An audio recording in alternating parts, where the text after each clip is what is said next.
श्री शिव महापुराण संहिता युद्धखंड अध्याय 55 प्रहलाद की वंश परंपरा में बलिपुत्र बाणासुर की उत्पत्ति की कथा। शिव भक्त बाणासुर द्वारा तांडव नृत्य के प्रदर्शन से शंकर को प्रसन्न करना, वरदान के रूप में शंकर का बाणासुर की नगरी में निवास करना, शिव पार्वती का विहार, पार्वती द्वारा बाणपुत्री उषा को वरदान। व्यासुवाच शरद कुमार सर्वज्ञ श्राविता सुकथाद्भुता भवतानुग्रहात् प्रीत्या शंभवन्नुग्रह निर्भरा इदानीं श्रोतुमिच्छामि चरितं शशिमौलिनः गणपत्यं ददौ प्रीत्या यथा बाणासुराय वै। व्यास जी बोले, हे सर्वज्ञ, हे सनत कुमार, आपने मुझ पर अनुग्रह कर परम प्रीति से शिव के अनुग्रह से पूर्ण यह अत्यंत अद्भुत कथा सुनाई। अब शिव जी के उस चरित्र को सुनना चाहता हूँ जिस प्रकार उन्होंने प्रीतिपूर्वक बाणासुर को गणपत्य प्रदान किया। सनत कुमार वाच शृणु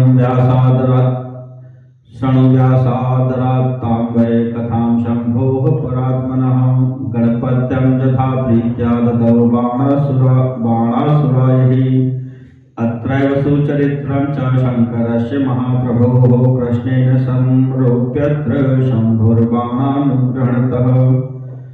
सनत कुमार बोले, हे व्यास, जिस प्रकार शिव जी ने प्रसन्नता पूर्वक बाणासुर को गणपत्य प्रदान किया, परमात्मा शिव जी के उस चरित्र को अब आप आदर पूर्वक सुनिए। इसी चरित्र के अंतर्गत बाणासुर पर अनुग्रह करने वाले महाप्रभु सदाशिव का श्री कृष्ण के साथ युद्ध भी हुआ। अत्रानुरूपं शृणु मे शिवलीलान्वितं परम इतिहासं महापुण्यं मनःश्रोत्र सुखावहम्। अब शिव की लीला से युक्त मन तथा कान को सुख देने वाले तथा महापुण्यदायक इतिहास को सुनिए। ब्रह्मपुत्रो मरीचिर्यो मुनिरासीन् महामतिः मानसः सर्वपुत्रेषु ज्येष्ठः श्रेष्ठः प्रजापतिः। तस्य पुत्रो महात्मासीत् कश्यपो मुनिसत्तमः सृष्टि प्रबद्धकोऽत्यन्तं पितृभक्तो विधेरपि। पूर्व काल में ब्रह्मा जी के मानस पुत्र मरीचि नामक प्रजापति हुए, जो उनके सभी पुत्रों में ज्येष्ठ श्रेष्ठ एवं महाबुद्धिमान मुनि थे। उनके पुत्र मुनि श्रेष्ठ महात्मा कश्यप हुए, जो इस सृष्टि के प्रवर्तक हैं। वे अपने पिता मरीचि तथा ब्रह्मा जी के अत्यंत भक्त हैं। तत्रयोदशमिता दक्षकन्या सुशीलिकाः कश्यपस्य मुनेर्व्यास पत्न्यश्चासन् पतिव्रताः। हे व्यास जी, दक्ष की सुशील 13 कन्याएं थी, जो उन कश्यप मुनि की पतिव्रता स्त्रियां थी। तत्र ज्येष्ठातिश्चासीत् दैत्यास्तनयाः स्मृताः अन्यासां च सुता जाता देवाद्याः सचराचराः। उनमें ज्येष्ठ कन्या का नाम दिति था। सभी दैत्य उसी के पुत्र कहे गए हैं और अन्य स्त्रियों से चराचर से सभी देवता आदि संतानें उत्पन्न हुई। ज्येष्ठायाः प्रथमो पुत्र द्वितीयश्चास्तां महाबलो हिरण्यकशिपुर्ज्येष्ठो हिरण्याक्षोऽनुजस्ततः हिरण्यकशिपोः पुत्राश्चत्वारो दैत्यसत्तमाः। ग्रहाद संघ्राद प्रहलादश्चेत्यनुक्रमात्। ज्येष्ठ पत्नी दिति से महाबलवान 2 पुत्र उत्पन्न हुए। उनमें हिरण्यकशिपु ज्येष्ठ तथा हिरण्याक्ष कनिष्ठ था। उस हिरण्यकशिपु के क्रम से राज, अनुराध, संघ्राद तथा प्रहलाद नामक 4 दैत्य श्रेष्ठ पुत्र हुए। प्रहलादस्तत्र हि महाविष्णु भक्तो जितेन्द्रिय यं नाशितुं न शक्तास्ते भवन् दैत्याश्च कोऽपि। विरोचनासुतस्तस्य महादात्र वरो भवत् शक्राय स्वशिरो योद्याचमानाय विप्रतः। उन सभी में प्रहलाद अत्यंत जितेंद्रिय तथा भगवान विष्णु का परम भक्त था, जिसका नाश करने में कोई भी दैत्य समर्थ नहीं हुआ। उस प्रहलाद का पुत्र विरोचन हुआ, जो दानियों में श्रेष्ठ था और जिसने ब्राह्मण रूपी इंद्र के मांगने पर अपना सिर ही दे दिया था। तस् पुत्रो बलिश्चासीन् महादानी शिवप्रियः येन वामन रूपाय हरिये दायी मेदिनी। उस विरोचन का पुत्र महादानी एवं शिवप्रिय बलि हुआ, जिसने वामनावतार धारण कर याचना करने वाले विष्णु को संपूर्ण पृथ्वी दान कर दी। तस्य सहसुतो बाणः शिवभक्तो बभूवः मान्यो वदान्यो धीमांश सत्यसन्धः सहस्रदः। शोणिताख्ये पुरे स्थित्वा स राज्यं करोत्पुरा त्रैलोक्यं च बलात् जित्वा तन्नाथान् सुरेश्वरः। उसी बलि का औरस पुत्र बाण हुआ, जो शिव भक्त मान्य दानी बुद्धिमान सत्य प्रतिज्ञ एवं हजारों का दान करने वाला था। वह दैत्यराज बाणासुर अपने बल से तीनों लोकों को तथा उसके स्वामियों को जीतकर शोणित नामक पुर में रहकर राज्य करता था। तस् बाणासुरश्चैव शिवभक्तस्य चामराः शंकरस्य प्रसादेन किंकरा इव ते भवन्। सभी देवगण शंकर जी की कृपा से शिव भक्त उस बाणासुर के दास की भांति हो गए।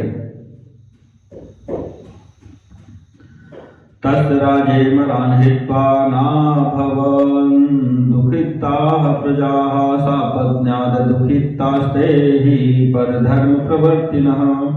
सहस्रबाहो वातेन स कदाचिन्महासुरः ताण्डवैर्हि नृत्येनातोकयत्तं महेश्वरम्। तेन नृत्येन सन्तुष्टः सुप्रसन्नो बभूवः ददर्श कृपया दृष्ट्या शंकरो भक्तवत्सलः। उस बाणासुर के राज्य में देवताओं को छोड़कर अन्य प्रजाएं दुखी नहीं थी। देवगणों के दुख का कारण था कि बाणासुर उनका शत्रु था एवं वह असुर कुल में उत्पन्न हुआ था। एक समय उस महादैत्य ने अपनी हजारों प्रजाओं को बजाकर तांडव नृत्य द्वारा उन महेश्वर को प्रसन्न कर लिया। भक्तवत्सल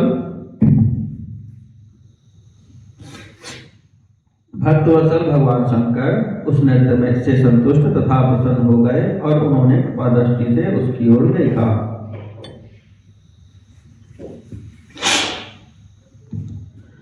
भगवान सर्वलोकेश शरण्यो भक्त कामदः बलेन छन्दयामास बालेयं तं महासुरम्। सर्वलोकेश शरणागत वत्सल एवं भक्तों की कामना पूर्ण करने वाले भगवान शंकर ने उस बलि पुत्र बाणासुर को वर प्रदान करने की इच्छा की। सनत कुमार वाच बालेय स महादैत्यो बाणो भक्तवरः सुदेहि प्रणम्य शंकरं भक्त्या मुनाव परमेश्वरम्। सनत कुमार बोले, हे मुने, अत्यंत बुद्धिमान एवं शिव भक्त वह बलि पुत्र बाणासुर परमेश्वर शिव को भक्ति से प्रणाम कर स्तुति करने लगा। बाणासुर वाच देवदेव महादेव शरणागत वत्सल संतुष्टोऽसि महेशान ममोपरि विभो यदि मद्रक्षको भव सदा मदुपस्थः सुरा पुराधिपः सर्वथा प्रीतिकृन् मेहि ससुतः सगण प्रभो। बाणासुर बोला, हे देवदेव, हे महादेव, हे शरणागत वत्सल, हे महेशान, हे विभो, हे प्रभो, यदि आप मेरे ऊपर प्रसन्न हैं तो मेरे नगर के अधिपति बनकर अपने पुत्र एवं गणों के सहित इसी के समीप निवास कर मेरा हित करते हुए मेरी रक्षा कीजिए। सनत कुमार वाच बलिपुत्र सवै बाणो मोहितः शिव मायया मुक्ति प्रदं महेशानं दुराराध्यमपि ध्रुवं स भक्तवत्सलः शंभुर्दत्त्वा तस्मै वरांशतान् तत्र वास तथा प्रीत्या स गणः स सुतः प्रभुः। स कदाचित् बाणस्पुरे चक्रे देवासुरैः सह नदी तीरे हरक्रीडां रम्ये शोणितकाहवये। सनत कुमार बोले, शिव जी की माया से मोहित हुए बलिपुत्र बाणासुर ने मुक्ति देने वाले दुराराध्य शिव से केवल इतना ही वर मांगा। भक्तवत्सल प्रभु शंकर उस बाणासुर को उन वरों को देकर गणों तथा पुत्रों सहित उसके पुर में निवास करने लगे। किसी समय बाणासुर के शोणितपुर नामक मनोहर नगर में नदी के तट पर शिव जी ने देवगणों एवं दैत्यों के साथ क्रीड़ा की। नानतुर्जः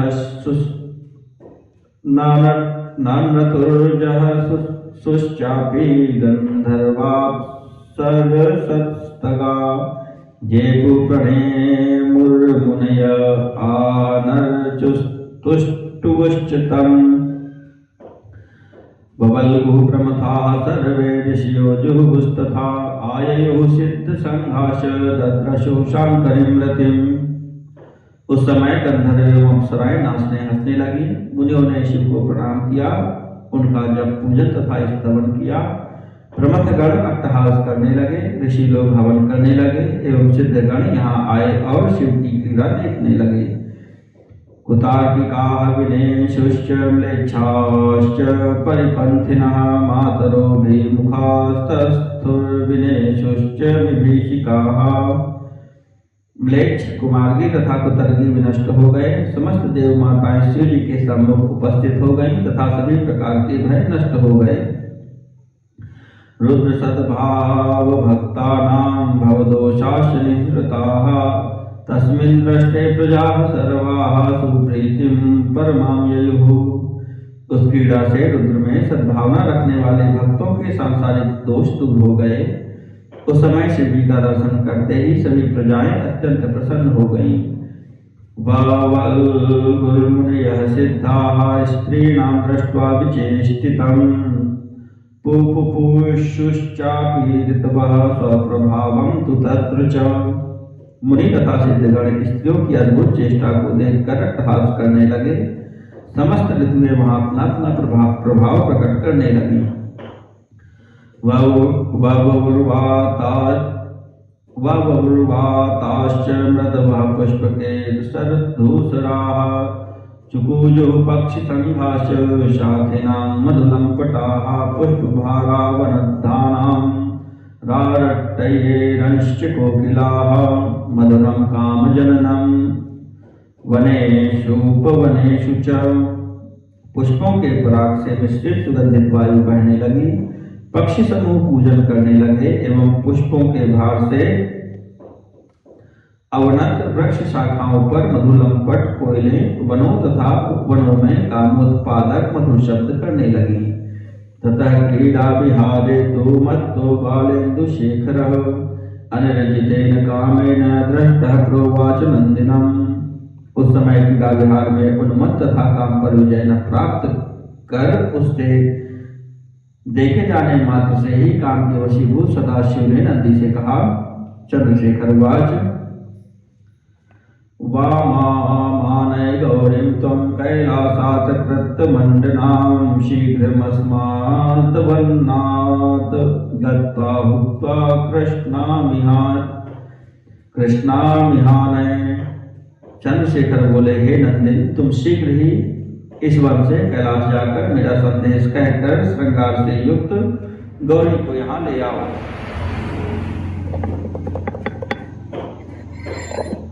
सनत कुमार उवाच स तथेति प्रतिज्ञाय गत्वा तत्राह पार्वतीं सुप्रणम्य रहोदूता शंकरस्य कृतांजलिः। सनत कुमार बोले, ऐसा ही करूंगा। इस प्रकार की प्रतिज्ञा कर वहां जाकर शंकर के दूत नंदी ने हाथ जोड़कर एकांत में पार्वती से कहा। नंदीश्वर उवाच द्रष्टुमिच्छति देवी तां देवदेवो महेश्वरः स्ववल्लभां रूपकृतां मयोक्तं तन्निदेशतः। नंदीश्वर बोले, हे देवी, देवदेव महादेव महेश्वर श्रृंगार से युक्त अपनी भार्या को देखना चाहते हैं। मैंने उनके आदेश से ऐसा कहा है। सनत कुमार उवाच ततस्तद्वचनाद् गौरी मंडनं कर्तुमादरात् उद्यता भून मुनिश्रेष्ठ पतिव्रत परायणा आगच्छामि प्रभुं गच्छ वदतं त्वं ममाज्ञया आजगाम ततो नंदी रुद्रासन्नं मनोगतिः। सनत कुमार बोले, हे मुनिश्रेष्ठ,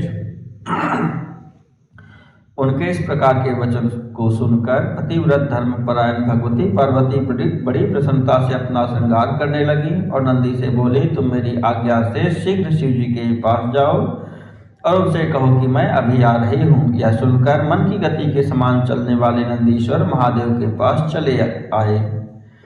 पुनराह ततो रुद्रो नंदिनं परविभ्रमः पुनर्गच्छ ततस्तात् क्षिप्रमानय पार्वतीं बाढ़मुक्त्वा सतां गत्वा गौरीमाह सुलोचनां द्रष्टुमिच्छति ते भर्ता कृतवेखां मनोरमां शंकरो बहुधा देवी विहर्तुं संप्रतीक्षते एवं पतौ सुकामार्ते गम्यतां गिरिनंदिनी। नंदी को अकेला आया देख शिवजी ने नंदी से पुनः कहा, हे तात, तुम पुनः जाओ और पार्वती को शीघ्र लिवा लाओ। तब नंदी ने बहुत अच्छा कहकर वहां जाकर मनोहर नेत्र वाली गौरी से कहा, आपके पति श्रृंगार की हुई आप मनोरमा को देखना चाहते हैं। हे देवी, विहार करने की उत्कंठा से वे उत्सुकता पूर्वक आपकी प्रतीक्षा कर रहे हैं। अतः हे गिरिनंदिनी, आप अपने पति के पास शीघ्र चलिए।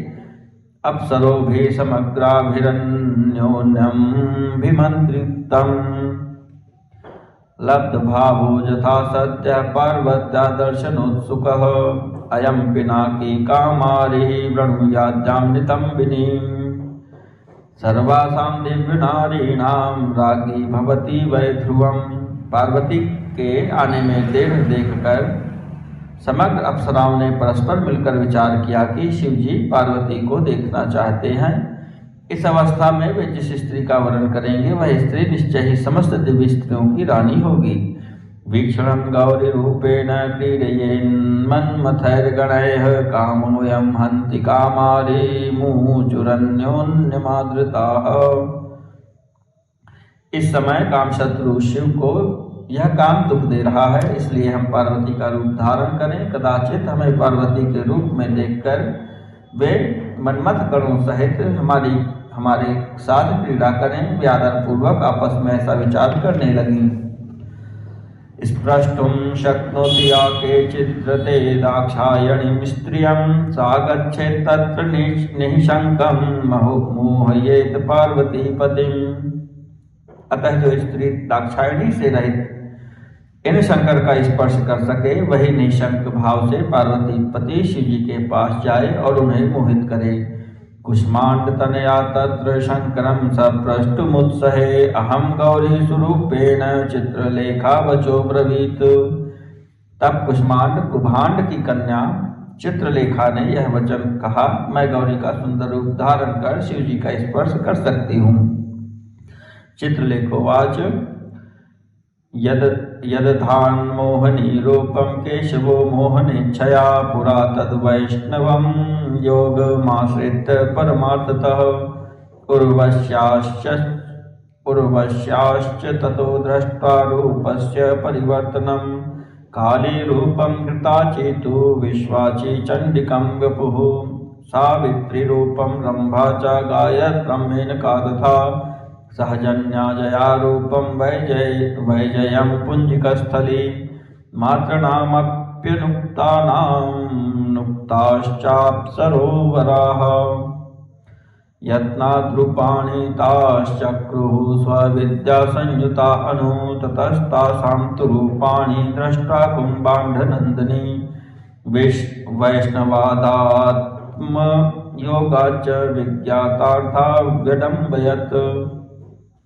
चित्रलेखा बोली, केशव ने शिवजी को मोहित करने की इच्छा से परमार्थ के लिए वैष्णव योग का आश्रय लेकर जिस मोहिनी रूप को धारण किया उसी को मैं धारण करती हूँ। तदनंतर उसने उर्वशी के परिवर्तित रूप को देखा। इसी प्रकार उसने देखा कि घृताची ने काली रूप, विश्वाची ने चंडिका रूप, रंभा ने सावित्री रूप, मेनका ने गायत्री रूप, सहजन्या ने जया रूप, पुंजिकास्थली ने विजया का रूप तथा समस्त अप्सराओं ने मातृगणों का रूप यत्नपूर्वक बना लिया है।